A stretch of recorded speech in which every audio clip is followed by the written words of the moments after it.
સીતારામને જય શ્રી કૃષ્ણ બધાને સ્વાગત છે તમારું મારા રંગેલા ભાલની રસોઈમાં। આજે આપણે બનાવીશું રવા અને ઘઉંના લોટનો એકદમ ટેસ્ટી એવો નાસ્તો, જે તમે ક્યારેય પણ નહીં ખાધો હોય। આ નાસ્તો સ્વાદમાં એકદમ ટેસ્ટી બને છે અને એકદમ ઝડપી બનીને તૈયાર થઈ જાય છે। તો આ નાસ્તો એકવાર આવી રીતે જરૂરથી ટ્રાય કરજો, બધાને ખૂબ જ પસંદ આવશે। તો ચાલો બનાવવાની શરૂઆત કરી લઈએ। તો રવા અને ઘઉંના લોટનો નાસ્તો બનાવવા માટે આપણે અહીંયા એક બાઉલ લઈ લીધું છે। એમાં આપણે અડધો કપ રવો એડ કરીશું। અહીંયા જે મોટો રવો આવે છે એ આપણે લઈ લીધો છે,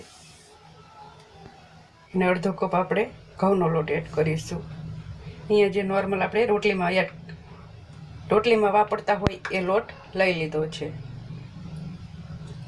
અને એમાં હું 1/4 કપ જેટલી ખાટી છાશ એડ કરીશ।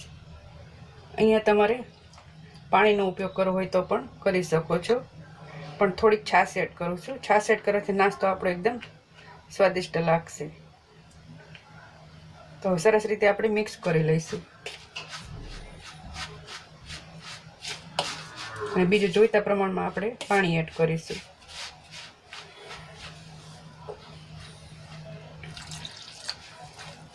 તો અહીંયા આપણે ખીરું થોડુંક જાડું રાખવાનું છે, કારણ કે નાસ્તાને આપણે સેલો ફ્રાય કરવાનું છે।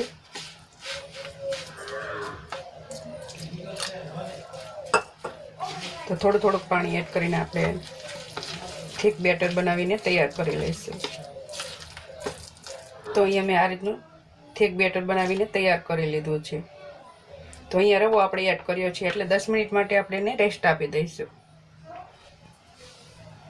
તો 10 મિનિટ જેટલો સમય થઈ ગયો છે, અને આપણું બેટર સરસ રીતે સેટ થઈ ગયું છે। રવો એકદમ સરસ રીતે પલળીને ફૂલાઈ ગયો છે। તો હવે એમાં આપણે બીજા મસાલા એડ કરીશું। તો અહીંયા મેં એક ડુંગળી કાપીને લઈ લીધી છે, એકદમ ઝીણી કાપી લીધી છે। એક ટમાટાને મેં ઝીણું કાપી લીધું છે। 2 મરચાંને કાપી લીધા છે, અને થોડીક કોથમીર લઈ લીધી છે। એ બધું આપણે આમાં એડ કરી લઈશું। અહીંયા તમને ભાવતા શાકભાજી તમે એડ કરી શકો છો।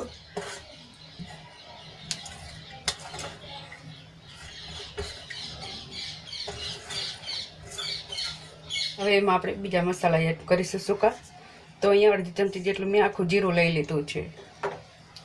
1 ચમચી જેટલા ચીલી ફ્લેક્સ લઈ લીધા છે, એ એડ કરી દઈશું। અહીંયા તમે બાળકો માટે બનાવતા હોય, તમારે ન એડ કરવા હોય તો તમે સ્કીપ પણ કરી શકો છો। 1 ચમચી જેટલા સફેદ તલ લઈ લીધા છે।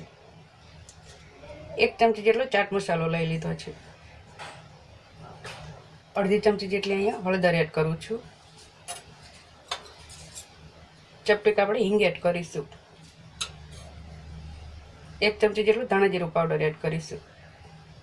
અહીંયા હું લાલ મરચું પાવડર એડ નથી કરતી, પણ તમારે કરવું હોય તો કરી શકો છો। અહીંયા મેં ચીલી ફ્લેક્સ એડ કર્યા છે, અને 2 થી 3 લીલા મરચાં એડ કર્યા છે, એટલે હું એને સ્કીપ કરું છું।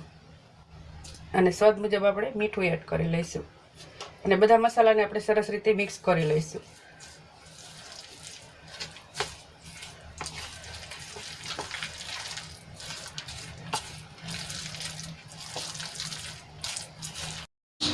તો બધું સરસ રીતે હવે મિક્સ થઈ ગયું છે। તો એમાં આપણે અડધી ચમચી જેટલા ઈનો એડ કરીશું, અને ઉપરથી આપણે 2 ચમચી જેટલું થોડુંક પાણી એડ કરી લઈશું, અને એક જ ડાયરેક્શનમાં હલાવી લઈશું આપણે। તો હલાવીને આપણે સરસ મજાનું બેટર તૈયાર કરી લઈશું। આપણું બેટર નાસ્તો બનાવવા માટે તૈયાર છે। તો નાસ્તો બનાવવા માટે તેલ આપણું ગરમ થઈ ગયું છે, તો આપણે નાસ્તો તૈયાર કરી લઈશું। તો અહીંયા મેં એક નાનો ચમચો લઈ લીધો છે। અહીંયા હું 1 ચમચા જેટલું બેટર એડ કરીશ, અને આ રીતે નાના નાના નાસ્તા બનાવીને આપણે તૈયાર કરી લઈશું। અહીંયા આપણી કડાઈમાં જેટલો સમાય એટલો નાસ્તો આપણે બનાવી લઈશું, અને આ રીતે એને ફેલાવી લઈશું।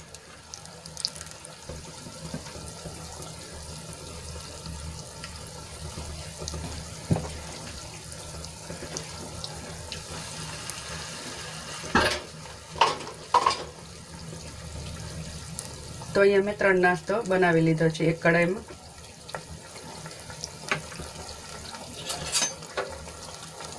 હવે એને ઉપર આપણે આ રીતે તેલ એડ કરીશું। જેથી કરીને ઉપરથી સરસ રીતે ફ્રાય થઈ જાય.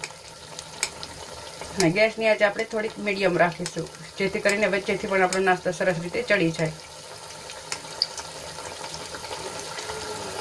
નીચેથી થોડો ક્રિસ્પી થાય એટલે આપણે એને પલટાવી લેવાનો છે. તો 2 મિનિટ જેટલો સમય થઈ ગયો છે, તો આપણે નાસ્તાને સરસ રીતે પલટાવી લઈશું. તો આ રીતે ત્રણેય નાસ્તાને આપણે સરસ રીતે પલટાવી લેવાના છે અને બંને બાજુથી ક્રિસ્પી થાય ત્યાં સુધી આપણે એને તળી લેવાના છે. તો ઉપર નીચે બંને તરફ ફેરવીને આપણે એને સરસ રીતે ગોલ્ડન થાય ત્યાં સુધી આપણે એને ફ્રાય કરી લેવાના છે.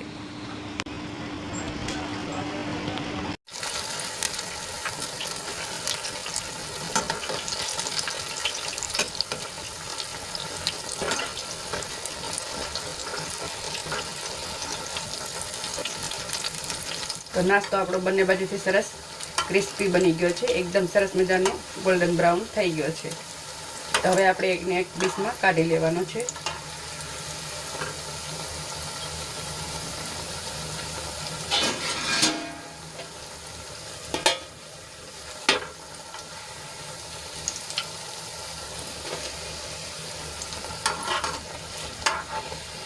આ જ રીતે બીજો પણ બનાવીને તૈયાર કરી લઈશું.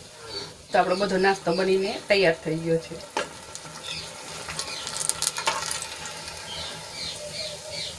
તો આપણો સરસ મજાનો ગરમ નાસ્તો બનીને તૈયાર છે. હવે એક ડીશમાં આપણે સર્વ કરી લઈશું. તો આપણો સરસ મજાનો નાસ્તો બનીને તૈયાર થયો છે. અહીંયા અડધો કપ ઘઉંનો લોટ અને અડધો કપ રવામાંથી આપણા 6 નાસ્તા બનીને તૈયાર થયા છે, જે 3 જણા આરામથી ખાઈ શકે છે. નાસ્તાને તમે સવારમાં ચા સાથે અથવા બાળકોને લંચ બોક્સમાં પણ આપી શકો છો. અને સ્વાદમાં પણ એકદમ સ્વાદિષ્ટ બન્યો છે. એકદમ હું તમને તોડીને પણ બતાવું કે આપણો નાસ્તો એકદમ સરસ મજાનો ક્રિસ્પી બન્યો છે અને અંદરથી સોફ્ટ બન્યો છે. જોતાં જ ખાવાનું મન થઈ જાય એવો આપણો નાસ્તો બનીને તૈયાર થયો છે. તો આ રીતે એકવાર જરૂરથી ટ્રાય કરજો. અને તમને મારી રેસીપી પસંદ આવી હોય તો તમારા ફ્રેન્ડ્સ અને ફેમિલીમાં શેર કરવાનું ભૂલતા નહીં. ચેનલ પર નવા હોય તો ચેનલને સબસ્ક્રાઈબ કરી દેજો અને કમેન્ટ કરીને જરૂરથી જણાવજો કે તમને મારી રેસીપી કેવી લાગે.